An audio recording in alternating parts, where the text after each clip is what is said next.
Okay, hoping you guys can see this and don't have too much of a glare from the ring light. Okay, so I'm gonna cover the very basics of the stethoscope. I realize with my students, they just need a little bit more of explaining with the stethoscopes. It's an instrument that they've never used before.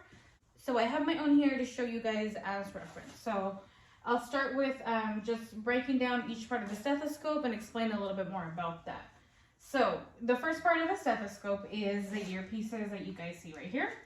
One thing that I always tell students that the earpieces are interchangeable.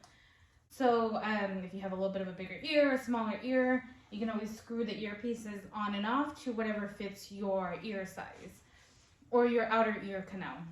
So I asked my students, when we have our stethoscope, are we gonna put our stethoscope with the earpieces towards us or the earpieces away from us, right?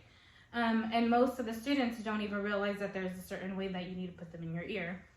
So usually I always tell my students the earpieces, you should point them towards your nose, right? They should be going in place with how your ear canal is pointed towards, right? Or towards your nose. So I often tell them, if you just put your earpieces and point them towards your nose, then you know you have them situated correctly. Usually if you put them the other way, they won't feel as comfortable in your ear. So I always just tell my students, point the earpieces when you're putting the stethoscope on towards your nose.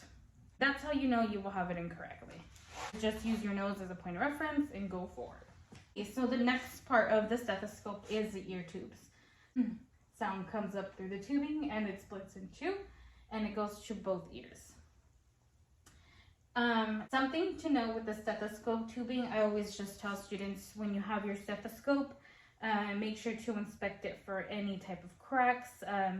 Usually we bend our stethoscopes, we bend it around our neck, so sometimes that can cause cracking in the tubing, so we don't want anything to interfere with what we're hearing on our patients.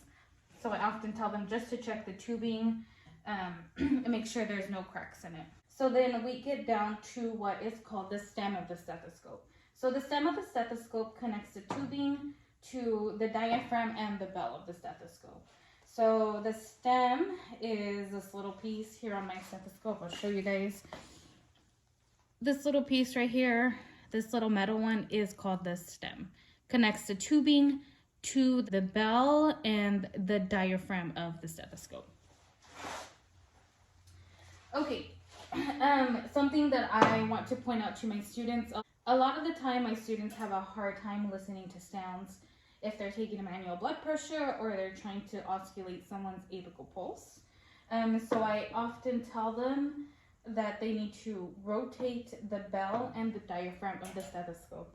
A lot of students don't know that the bell and the diaphragm of the stethoscope can rotate.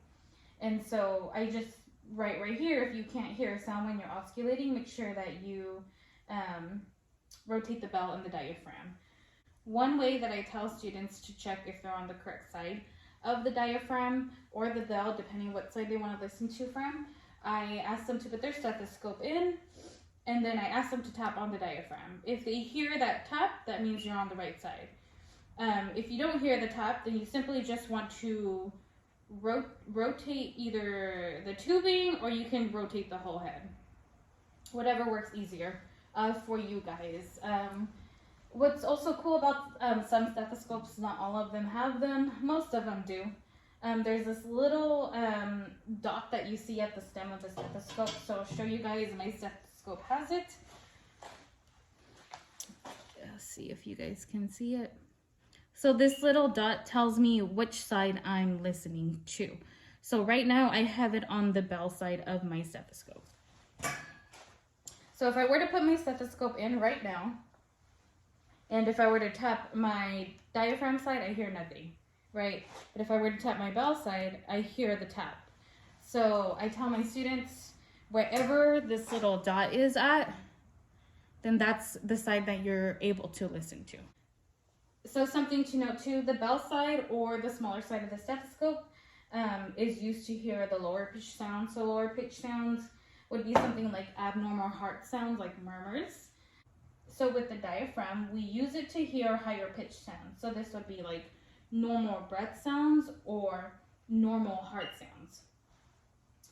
And that's it, you guys. That's basically the basics of a stethoscope. Thank you guys so much for watching, and until next time, bye-bye.